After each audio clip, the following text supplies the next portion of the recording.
Shalom, pessoal. Tudo bem com vocês? Mais uma vez, estou passando por aqui. Sou Enos Figueiredo e esse é o canal Bíblias, Manuscritos e o Nome Divino. Gostamos de falar aqui de manuscritos de Bíblias antigas que mostram a legitimidade do nome divino conforme o que temos disponível, conforme o que temos em mãos, que são os manuscritos.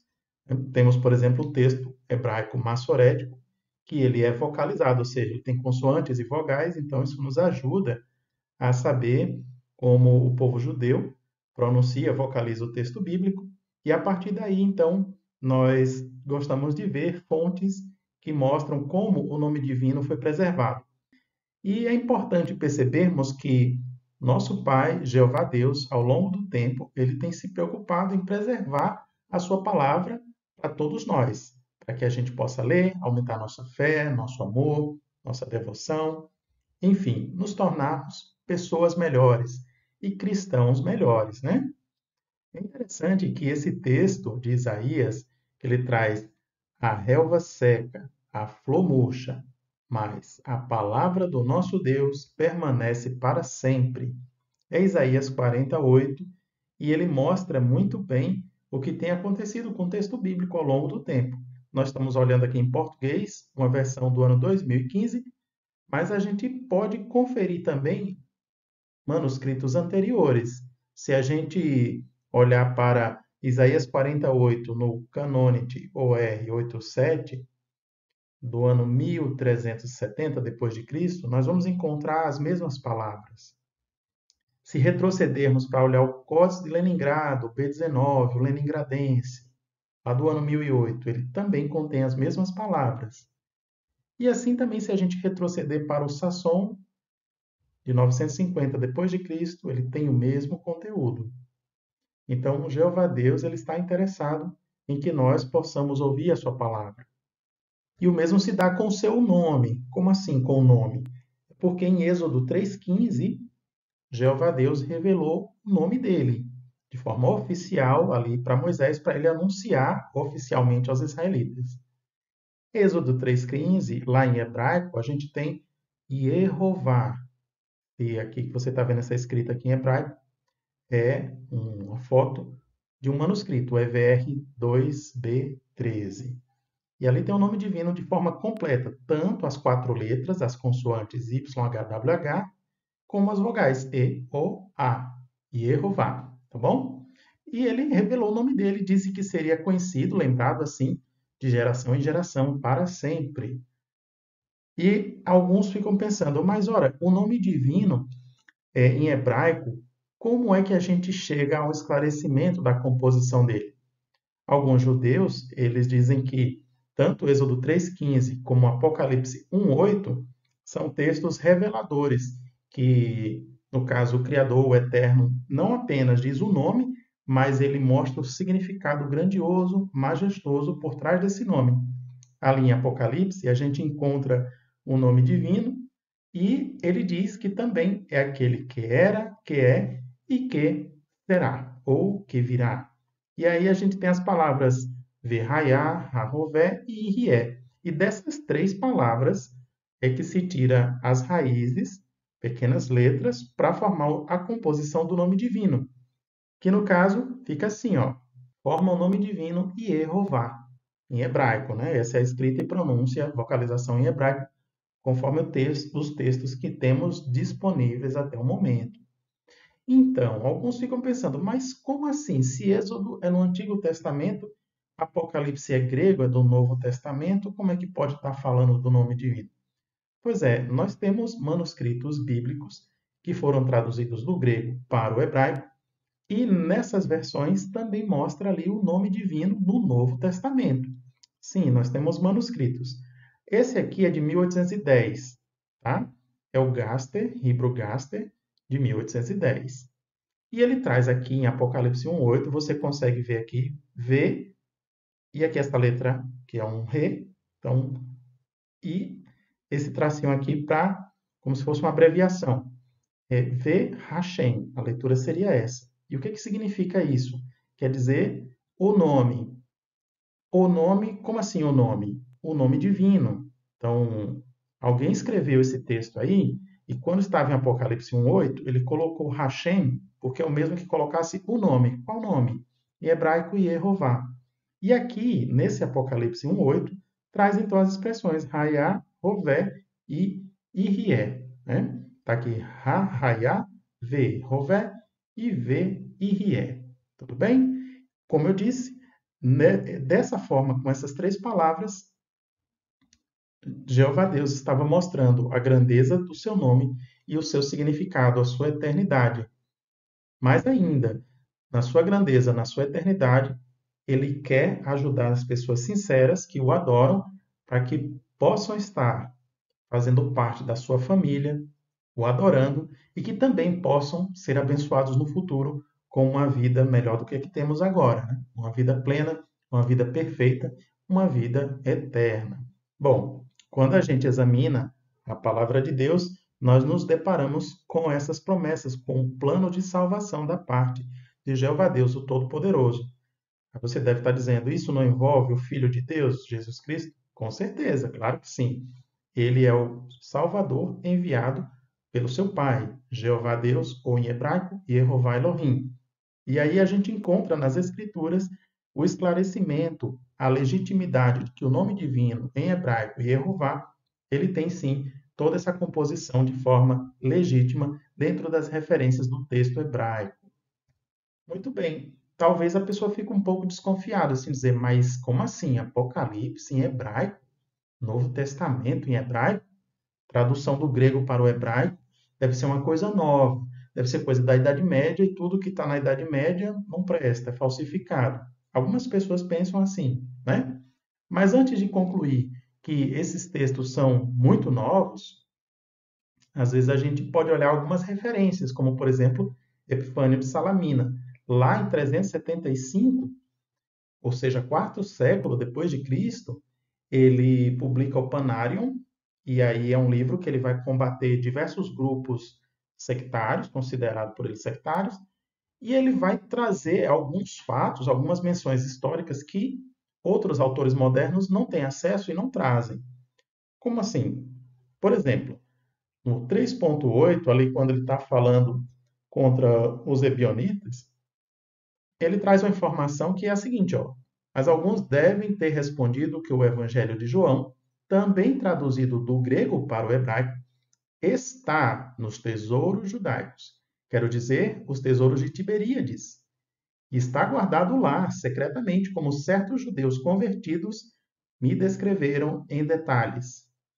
E não apenas isso, mas disse que o livro dos Atos dos Apóstolos, também traduzido do grego para o hebraico, está lá nos tesouros, de modo que os judeus que o leram, aqueles que me contaram sobre ele, foram convertidos a Cristo a partir dele. Olha que informação importante ele traz. Naquela época, já havia a tradução do texto grego para o hebraico. Aqui ele falou de todos os livros? Não, ele mencionou especificamente o Evangelho de João e o livro dos Atos dos Apóstolos. Então, sim, traduções não são tão novas assim como alguns imaginam e também não são descartáveis. Tanto é que aqueles que leram essas traduções se tornaram cristãos, se converteram. Nós acreditamos, assim como Jesus Cristo ordenou, que as boas novas seriam legítimas em todas as línguas, idiomas, né? Então, sim, a tradução também tem bom resultado e ela não é algo novo. Ele também, Epifânio, traz outra informação que hoje em dia não é muito comentada, ou pelo menos não é levada a sério pelos acadêmicos, que é essa informação aqui, ó. Eles o chamam de segundo os hebreus, e é verdade que somente Mateus expôs e pregou o evangelho na língua e no alfabeto hebraico, no Novo Testamento. Olha que interessante essa menção. Ele é um dos autores da antiguidade que confirma que Mateus, sim, foi escrito na língua, no alfabeto hebraico. É interessante que esse autor, ao fazer esses comentários, ele está mostrando assim que não é que eu ouvi falar que eu entendi mal, mas é algo que na sua época era de fato conhecido. como ele diz aqui, que esses evangelhos traduzidos do grego para o hebraico estavam em Tiberíades, as pessoas tiveram acesso, as pessoas leram e se converteram, e também ele traz essa informação aqui de Mateus, que é confirmada por outros, como, por exemplo, Jerônimo. E Jerônimo é interessante, né, ou Hierônimos, ele é um autor que traz aqui em um dos seus livros, Homens Ilustres, que Mateus, ou Levi, foi o primeiro a escrever o Evangelho de Cristo em texto hebreu, ou seja, no texto hebraico. E aí é muito interessante que ele não está fazendo uma suposição. Ele, inclusive, nos informa que se posse todavia el texto griego en la biblioteca de Cesarea, preparada com sumo cuidado por el mártir Pamphilus. Então, ele revela que foi traduzido esse hebraico para o grego e estava na biblioteca de Cesareia.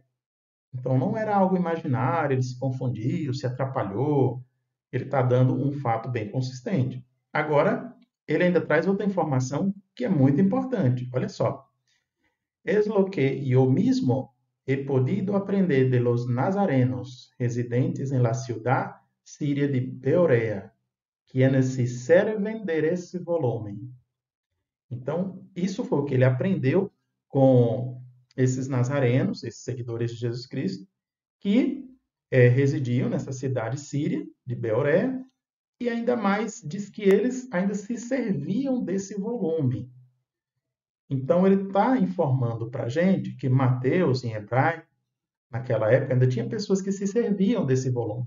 E que, sim, também Mateus foi traduzido para o grego. Então, quando observamos a circulação da palavra de Deus, vemos que a tradução também ela faz parte, né? E nem por isso ela precisa ser descredibilizada.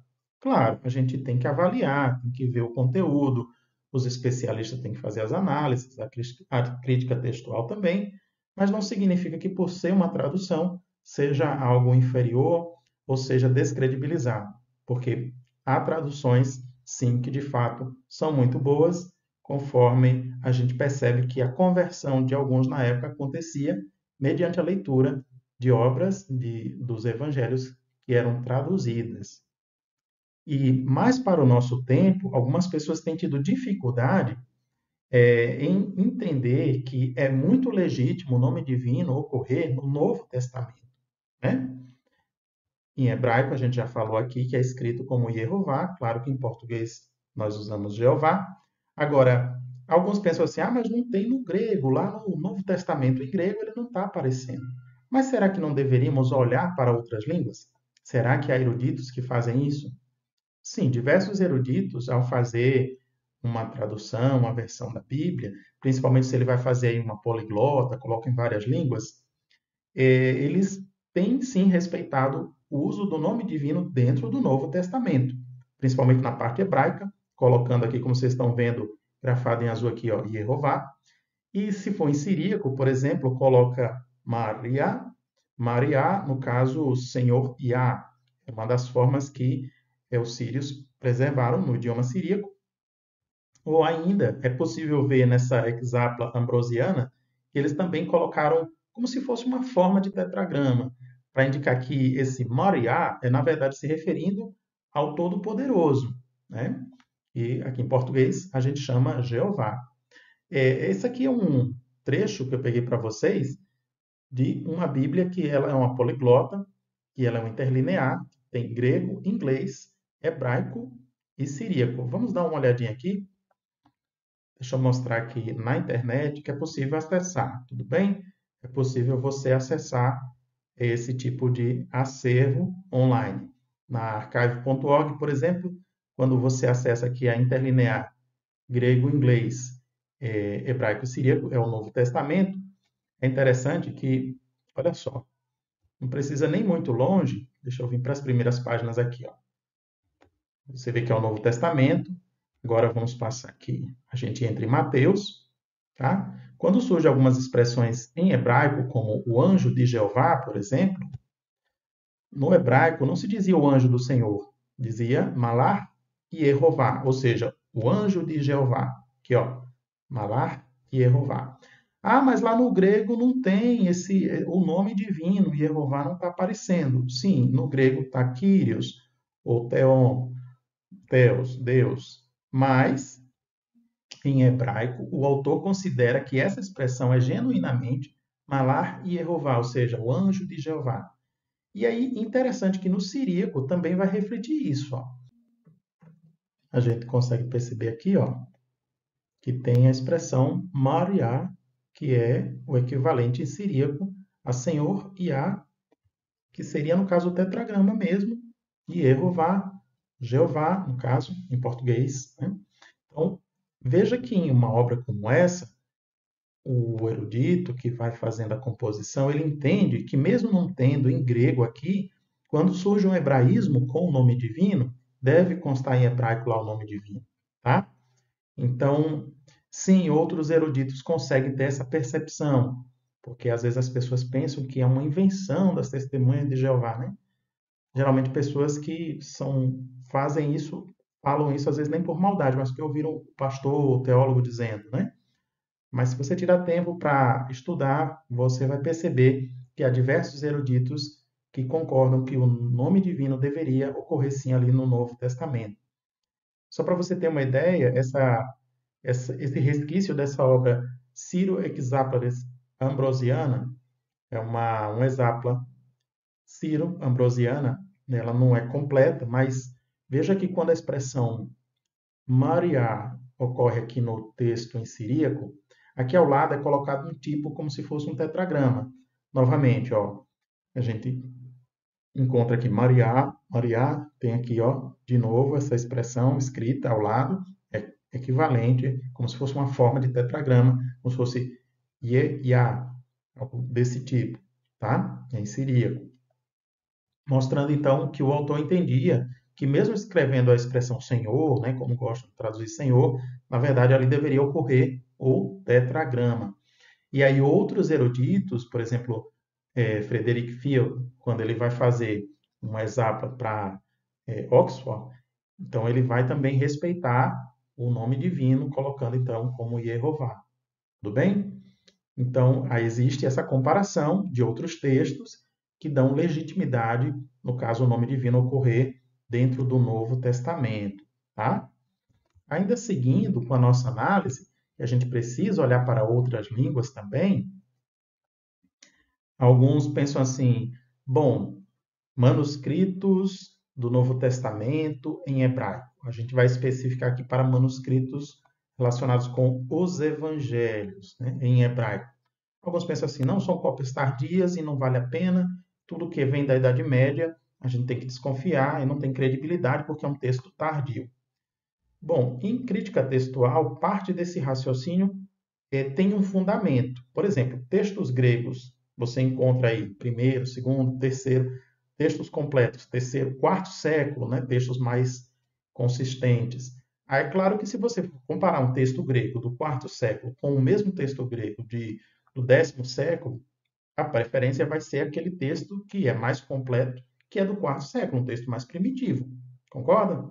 Mas esse raciocínio ele pode não ser válido para as cópias hebraicas, no sentido de que os judeus passaram por muita perseguição no primeiro e segundo século depois de Cristo, houve grandes batalhas, né? Reis como Adriano foram praticamente genocidas, né?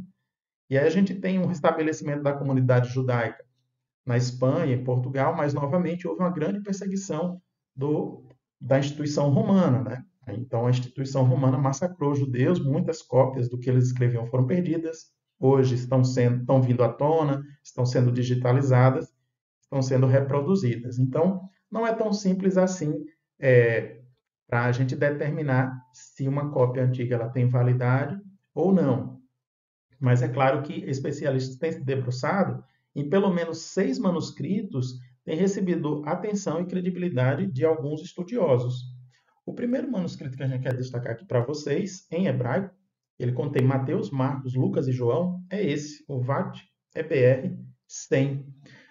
Vocês percebem aqui, nós podemos perceber que tem a expressão aqui, esse re, e aqui um shin, e esse traço em cima, como se fosse uma nômina sacra para Hashem. Já falamos dessa palavra, os judeus gostam muito de usar ela, Hashem, o nome divino, a expressão que eles usam para o nome divino. Significa que nesse texto de Mateus aqui, quando tem Malar, Hashem, seria Malar e Yehová.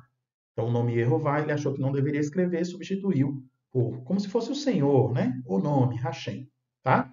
Então, esse manuscrito, e como que eu acesso? Você digita no Google, VAT é BR100, que você pode acessar porque está disponível online. Tudo bem? Vou mostrar aqui para você, ó. Então, aqui está disponível esse manuscrito e você pode navegar aí, tá? Ele está disponível online. Tá, a gente vai falar agora de outro manuscrito que também os especialistas dão crédito. Ele é em hebraico e a gente está focando aqui nos evangelhos, não é? Olha só que interessante. O Hebrew Gaster, Hebrew, hebreu, né? Gaster 1616, ele é uma cópia, na verdade, de manuscritos que foram achados na Índia. Esses manuscritos que foram achados na Índia, na cidade de Cochin, foram copiados, então, se não me engano, por George Buchanan. E aí, depois, está disponível online até hoje, você pode acessar. Lembra daquele texto que a gente fala, né, que Jesus disse: ame a Jeová seu Deus de todo o coração. E as pessoas dizem: não, Jesus não falou esse nome, Jeová, ele não falava. Bom, quando você vai para os manuscritos hebraicos, sim, consta lá o nome do Pai, Jesus Cristo recitando parte das Escrituras. Ame a Jeová seu Deus. Aqui está o tetragrama, você consegue ver aí, ó.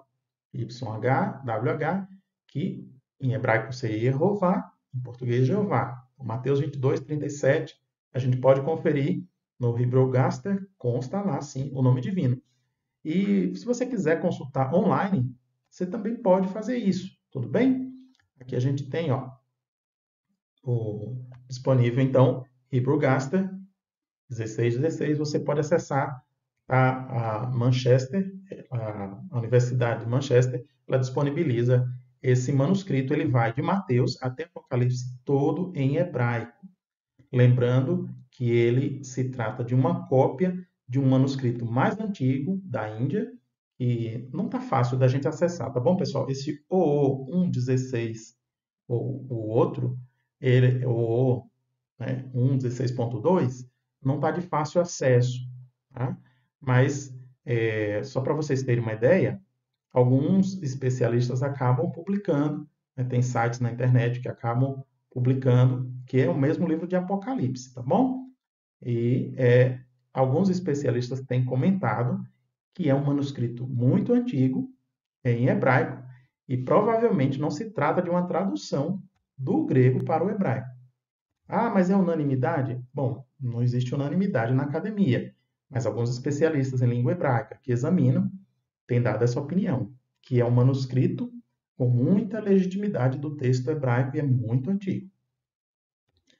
Se a gente quer falar de outro texto do Evangelho de Mateus, podemos também fazer referência a esse manuscrito, MS 7637. Tá? Não é fácil o acesso dele online, mas é sim uma das cópias e que inclusive aparece lá também no texto de Mateus o nome divino, só que vocês percebem que ele está composto aqui com dois iudes, né? Como se fosse Ye-Ya, Ye-Ya. É uma forma resumida, uma abreviação também para o nome divino. Ok? Se a gente for falar de outro manuscrito em hebraico, que contém um evangelho, por exemplo, o Evangelho de João, esse MS ou ADD 170, ele também é um dos manuscritos em hebraico que os especialistas estão estudando. Nos Estados Unidos, por exemplo, já tem doutores que publicam livros com esse manuscrito aí, e também nos Estados Unidos, vários especialistas, como a doutora Janice Baca, doutor Nemia Gordon, eles estão interessados e estudando esses manuscritos que foram achados na Índia, tanto o 1.16 como o 1.16.2, mas nós, mesmo se nós acessarmos esse manuscrito aí de Cochin, na Índia, podemos acessar a cópia, que é o Hebrew Gaster. É a mesma cópia, feita à mão ainda, né? Tudo bem. Ainda há um outro manuscrito em hebraico, que é o Vatican Neofit 1.32. A gente pode acessar ele online, vou mostrar aqui para vocês. Então, você digita aí no Google neofit.32 ou vatneofit.32 e aí a gente acessa sim, tá? Está disponível aí o Evangelho segundo Mateus e num texto escrito aí em hebraico à mão, tá? Alguns colocam como sendo um evangelho catalão, da Catalunha, alguma coisa assim, entre outras referências, outras formas de se referir a esses textos em hebraico dos evangelhos do Novo Testamento. Bom?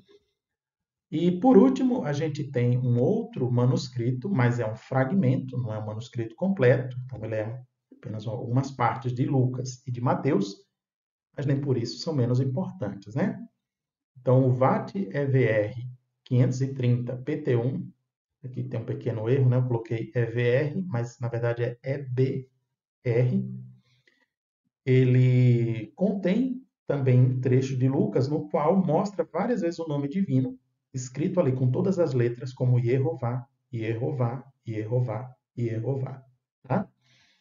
Esse texto, esse fragmento, ele é por volta de 1500, 1400, não há uma definição exata, e você pode acessar também online. Está disponível, a gente consegue ver aqui, ó, na Biblioteca Digital do Vaticano, ó, Yeshua Hamashia Refi Luca. Eu não sei ler muito bem o hebraico, estou aprendendo, sei pouca coisa, mas a gente consegue ver aqui o texto de Lucas, né? Ó, aqui a gente já consegue identificar o nome divino, Yehová, né?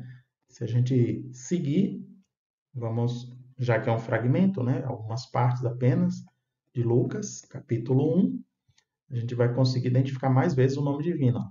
Dá o zoom aqui para você. Você também, que já está acostumado a olhar o nome divino em hebraico, consegue perceber aqui as 4 letras do tetragrama e as vogais E, O e A. Yehová, né? Que novamente, ó, Malar e Yehová, o anjo de Jeová, como eu disse para vocês, é um hebraísmo muito forte que aparece dentro dos evangelhos, né? Enfim, esses são manuscritos em hebraico, se refere aos evangelhos, ao Novo Testamento. Tem outros manuscritos que vão além dos evangelhos, sim, por exemplo, o livro de Apocalipse, entre outros, tá? E tem especialistas gastando tempo investindo também sobre a confiabilidade desses manuscritos, tá?